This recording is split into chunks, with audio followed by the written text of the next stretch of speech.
Hello વિદ્યાર્થી મિત્રો, કેમ છો? મજામાં? તો આદર્શ ક્લાસીસમાં તમારું સ્વાગત છે. તો આજે આપણે ધોરણ 8 વિષય ગણિત ચેપ્ટર નંબર 3 ચતુષ્કોણની સમજની વાત કરવાના છીએ, જેનો આજે લેક્ચર નંબર 3 છે. આ લેક્ચરમાં આપણે ઉદાહરણ નંબર 1 અને ઉદાહરણ નંબર 2ની વાત કરવાના છીએ. જે બંને ઉદાહરણ છે એ આપણા બહિષ્કોણના કોન્સેપ્ટ પર આધારિત છે. મેં તમને જે ઇન્ટ્રોડક્શનના લેક્ચરમાં બહિષ્કોણનો સંપૂર્ણ કોન્સેપ્ટ શીખવાડ્યો હતો, અને જે આપણો બીજો પ્રશ્ન છે ઉદાહરણ નંબર 2 એ નિયમિત બહુકોણ માટે મેં તમને બહિષ્કોણનું સૂત્ર લખાવ્યું હતું, એના પર આધારિત છે. તો આપણે સ્વાધ્યાયમાં પણ દાખલા આવશે, તો ચાલો આપણે સ્ટેપ બાય સ્ટેપ રકમ વાંચીએ અને સિમ્પલ આપણે તેનું સોલ્યુશન મેળવીએ. અને હજુ સુધી જો તમે ઇન્ટ્રોડક્શનનો લેક્ચર ના જોયો તો ખાસ જોયો. એ લેક્ચરમાં તમને આખા ચેપ્ટરની દરેક વસ્તુનો ટોપિક તમને સમજ પડી જશે. પછી તમારા માટે દરેક જે ઉદાહરણ અને સ્વાધ્યાયના દાખલા સાવ ઇઝી થઈ જશે. તો ચાલો આપણે શરૂઆત કરીએ. તો ઉદાહરણ નંબર 1 એની રકમમાં તમને શું કીધું છે કે આકૃતિ 3.3માં એક્સનું માપ શોધો. તો અહીંયા જો મેં તમને શીખવાડ્યું હતું કે કોઈ પણ આપણો ચતુષ્કોણ હોય અને તમે આવી રીતે બહારની લાઈન લંબાવો અને જે ખૂણો બને એને આપણે શું કહીએ છીએ? બહિષ્કોણ કહીએ છીએ. તો આ જે આપણા ચારે ખૂણા છે, આ જે 90 અંશનો ખૂણો છે, પછી આ 50 અંશનો ખૂણો છે, આ 110 અંશનો ખૂણો છે અને આ એક્સ છે. આ ચારે ખૂણા શું છે? બહિષ્કોણ છે. જુઓ તમે, અહીંયા આ લાઈનને લંબાવી, અહીંયા આ લાઈનને લંબાવી છે, અહીંયા આ બાજુને લંબાવી છે અને અહીંયા આ બાજુને લંબાવી છે. તો ચારે આપણા બહિષ્કોણ છે. અને મેં તમને કીધું હતું કે જે એક જ તરફના બહિષ્કોણ હોય એનો સરવાળો કેટલો થાય? આપણે એક લાઈન લખી લીધી ઇન્ટ્રોડક્શનમાં કે 360 અંશ થાય. તો અહીંયા જો આ ચારે ખૂણાનો સરવાળો 360 અંશ થશે, તો એક ખૂણાનું માપ આપણને નથી આપેલું, તો આપણે 360માંથી 3 ખૂણાનું બાદ કરીશું તો સિમ્પલી આપણને એક ખૂણાનું માપ મળી જશે. તો ચાલો આપણે શોધી લઈએ. અહીંયા તો તમને ખબર જ છે કે અહીંયા જે આપણે ચારે ખૂણા છે, અહીંયા આપણને આપેલું છે એક્સ, પછી આપણે 90 અંશનો ખૂણો છે, પછી આપણો કેટલા અંશનો ખૂણો છે? 50 અંશનો ખૂણો છે, અને આપણો ચોથો ખૂણો છે અહીંયા 110 અંશનો. આ ચારે ખૂણાનો સરવાળો કેટલો થશે? 360 અંશ થશે. તમારે અહીંયા એક લાઈન લખવી તો તમે લખી શકો છો અહીંયા કે એક જ તરફના બહિષ્કોણનો સરવાળો 360 અંશ થાય છે. ચલો આપણે લખી દઈએ અહીંયા એક લાઈન ઉપરની તરફ કે ચલો આપણે અલગ પેનથી લખીએ અહીંયા કે એક જ તરફના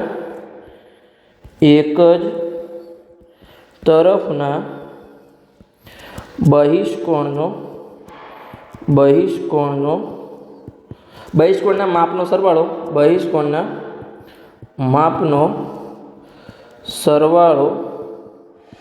360 અંશ થાય છે. આ તમારો કોન્સેપ્ટ છે કે આ કોન્સેપ્ટ પર આ દાખલો આધારિત છે. હવે આને તમે પહેલાં પણ લખી શકો છો અને દાખલો પૂર્ણ થાય ત્યાં પણ તમે આ લાઈન લખી શકો છો. પણ ચલો આપણે આ કોન્સેપ્ટ આધારિત સિમ્પલી ગણતરી કરી દઈએ. તો હવે જો આપણે એક્સ એમને એમ રહેશે, અને જે ત્રણેય ખૂણાનો સરવાળો છે 90માં 50 ઉમેરીશું તો 140 થશે, અને 140માં આપણે 110 ઉમેરીશું તો આપણા 250 થશે. તો એ આપણા ત્રણેય ખૂણાનો સરવાળો સિમ્પલી આપણને 250 અંશ મળી ગયો. બરાબરની પેલી સાઈડ 360 અંશ. હવે આપણે જે આ 250ની પેલી સાઈડ લઈ જઈશું તો અહીંયા પ્લસ છે તો માઇનસ થઈ જશે. તો એક્સ બરાબર અહીંયા 360 અંશ માઇનસ 250 અંશ. ઓકે, તો 360માંથી 250 અંશ જશે તો કેટલા વધશે? આપણા સિમ્પલી 110 વધશે. તો અહીંયા આપણને જે એક્સ આપેલો હતો ખૂણો, એનું માપ આપણને કેટલું મળ્યું? 110 અંશ મળ્યું. તો આ જે ખૂણો છે એનું માપ છે અહીંયા આપણને 110 અંશ. જે આપણે સિમ્પલી જવાબ શોધવાનો હતો કે એક્સનું માપ શોધો, તો એ આપણને અહીંયા 110 અંશ મળી ગયું છે. તો આવી રીતે તમારે દરેક જે કોન્સેપ્ટ છે એને યાદ રાખવાના છે, અને સિમ્પલી તમારા દરેક દાખલામાં એ કોન્સેપ્ટ એપ્લાય થશે. તો ચલો હવે આપણે બીજો દાખલો ગણીએ. એમાં પણ તમારો એક અલગ કોન્સેપ્ટ એપ્લાય થાય છે. તો ચલો આપણે રકમ વાંચીએ કે ઉદાહરણ નંબર 2 એક નિયમિત બહુકોણના પ્રત્યેક બહિષ્કોણનું માપ 45 અંશ હોય તો તેની બાજુઓની સંખ્યા શોધો. તો મેં તમને ઇન્ટ્રોડક્શનમાં એક સૂત્ર લખાવ્યું હતું કે બહિષ્કોણની સંખ્યા ગુણ્યા બહિષ્કોણનું માપ બરાબર 360 અંશ. તો ચાલો આપણે અહીંયા સૂત્ર લખીએ. તો અહીંયા આપણે લખીશું કે અહીં બહિષ્કોણની સંખ્યા ગુણ્યા બહિષ્કોણનું માપ. હવે જે નિયમિત જે બહિષ્કોણ એટલે કે નિયમિત જે બહુકોણ છે એમાં દરેક બહિષ્કોણનું માપ કેવું સરખું હોય. તો 45 અંશ છે એટલે અહીંયા આપણે બહિષ્કોણનું માપ લખ્યું છે તો જો 4 બહિષ્કોણ હોય તો 4 4 45 અંશના છે, જો 5 હશે તો 5 5 45 અંશના છે, એટલે કે નિયમિત જે બહુકોણ છે એમાં બહિષ્કોણનું માપ સરખું હોય છે, એટલે આપણે સિમ્પલી અહીંયા બહિષ્કોણનું માપ લખ્યું છે અને બરાબર અહીંયા આવશે 360 અંશ. ઓકે, તો અહીંયા તમે કહેશો કે અહીંયા આપણે જવાબ તો બાજુની સંખ્યા પૂછીએ છીએ, તો અહીંયા આપણે માપ લખીશું તો અહીંયા આપણને તો બહિષ્કોણની સંખ્યા મળશે.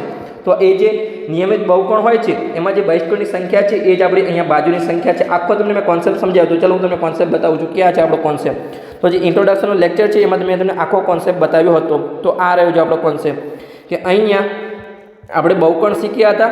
પછી અહીંયા આપણે નીચે જો જે નિયમિત બહુકોણ છે, નિયમિત આ રહ્યું તમારો કોન્સેપ્ટ કે નિયમિત બહુકોણના દરેક બહિષ્કોણનું માપ સરખું હોય છે. પછી જે નિયમિત બહુકોણ છે એમાં જે બહિષ્કોણની સંખ્યા છે ગુણ્યા બહિષ્કોણનું માપ છે બરાબર 360 અંશ થાય. જ્યાં બહિષ્કોણની સંખ્યા છે એ જ આપણી બહિષ્કોણની બાજુની સંખ્યા છે. તો સિમ્પલ આપણે બાજુ છે એ બાજુની કે આટલી બાજુઓ છે એ આપણને સંખ્યા મળી જશે. તો ચલો આપણે શોધી લઈએ સિમ્પલી. તો તમે અહીંયા એ પણ લખી શકો છો કોન્સેપ્ટમાં. ક્યાં ગયો આપણું? આગળ આવી ગયા. આ તો આપણે હજુ અહીંયા ઉદાહરણ નંબર 2 ની ગણતરી કરીએ છીએ. ઓકે, તો અહીંયા આપણે જે છે બહિષ્કોણની સંખ્યાની જગ્યાએ અહીંયા જે છે બાજુઓની સંખ્યા પણ આપણે લખી શકીએ છીએ. તો ચલો આપણે લખી દઈએ અહીંયા કે બાજુઓની સંખ્યા. ઓકે, તો આ આપણો સિમ્પલી જવાબ મળી જશે. તો હવે આપણે અહીંયા લખીશું કે બાજુની સંખ્યા ગુણ્યા બહિષ્કોણનું માપ કેટલું છે? 45 અંશ છે બરાબર અહીંયા 360 અંશ. ઓકે, તો આ 45 અહીંયા ગુણાકારમાં છે તો પેલી સાઈડ જશે તો ભાગાકારમાં જશે. તો અહીંયા બાજુની સંખ્યા બરાબર અહીંયા 360 અંશ ભાગ્યા 45 અંશ. તો તમે અહીંયા ભાગાકાર કરશો, અવયવ પાડો. ચલો 360ના અવયવ શું થશે અહીંયા? તો પહેલાં તો જો 12 તારીખ 36 હશે અને 36 ગુણ્યા 10 એટલે 360 થશે. તો અહીંયા 3 ગુણ્યા 4 કરીએ, 4 તારીખ 12, 12 ને 2 ગુણ્યા 5 એટલે 10 થઈ. સિમ્પલી આપણા અવયવ પડી ગયા. 45ના અવયવ શું પડશે અહીંયા? 9 પંચા 45 થાય. તો આપણે અવયવ પાડીશું 3 ગુણ્યા 3 ગુણ્યા 5. તો ચલો આપણે ઉડાડી દઈએ અહીંયા. તો આ જો 3 3 ઉડી ગયા, આ 3 3 ઉડી ગયા, અહીંયા 5 5 ઉડી ગયા. હજુ અહીંયા 4ના અવયવ 2 ગુણ્યા 2 પડે, પણ આપણે કોઈ પાડવાની જરૂર નથી. આપણે સિમ્પલી અહીંયા ખાલી સંખ્યા લીધી છે. આપણે ખાલી અહીંયા જવાબ મેળવવો છે, એટલા માટે અહીંયા આપણને અવયવ પાડવાનું કીધું નથી. તમારે અહીંયા 4ના અવયવ 2 ગુણ્યા 2 પાડવા પડે. અવિભાજ્ય સંખ્યા દરેક હોવી જોઈએ. ઓકે, તો આપણે અહીંયા 4 વધ્યા અને અહીંયા 2 વધ્યા. તો અહીંયા આપણે જવાબ શું મળ્યો? 8 જવાબ મળ્યો. તો બાજુની સંખ્યા કેટલી છે? અહીંયા 8 છે. તો અહીંયા આપણે લખીશું કે બાજુની સંખ્યા બરાબર આપણને અહીંયા જવાબ મળી ગયો. તો અહીંયા આપણા બંને ઉદાહરણ પૂર્ણ થઈ ગયા.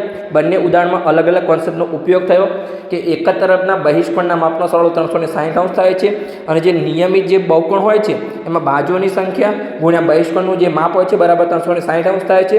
અને જે નિયમિત બહુકોણ હોય છે એમાં દરેક બહિષ્કોણનું માપ સરખું હોય છે. તો આગળ પણ તમારો કોઈ પણ કોન્સેપ્ટ ઉપયોગી થાય તો તમને દરેક દાખલા આવડી શકે છે. હવે તમે સ્વાધ્યાયના દાખલા ટ્રાય કરજો, તમને આવડે છે કે નહીં સ્વાધ્યાય 3.2ના. તો આગલા લેક્ચરમાં આપણે મળીશું સ્વાધ્યાય 3.2ના દાખલાઓની સાથે. તો લેક્ચર સારો લાગ્યો હોય તો ચેનલને સબસ્ક્રાઈબ કરજો અને તમારા મિત્રોને વિડીયો શેર કરજો, તો એમને પણ સરળ ભાષામાં ઘણી શીખવા મળે.